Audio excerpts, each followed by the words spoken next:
For today's video, nandito na naman ako at syempre ang gagawin ko na naman ay walang iba kundi papakita ko na naman sa inyo 'tong lip tint na ginagamit ko na walang iba kundi ang Rosmar Milkshake Lip Tint.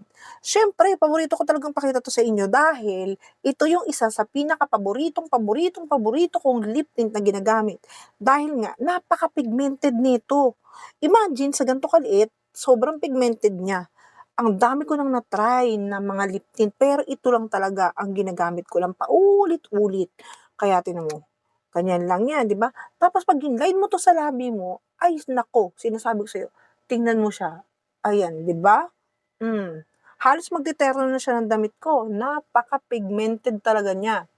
Puwede rin 'to sa cheek, dito sa dalawang pisngi, pero hindi kasi ako naglalagay ng ganyan. So, dito lang tayo sa lips. Ayan, 'di ba? Kita? Pak na pak, 'di ba?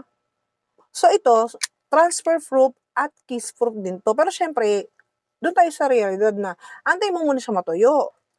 Oh, 'di ba? Hmm, ang ganda. So, try natin. Oh, wala. Wala pa rin, 'di ba? Kaya kung ako sa inyo, check out ko na 'to. Ilalagay ko 'to diyan sa aking yellow basket at alam niyo na yung gagawin.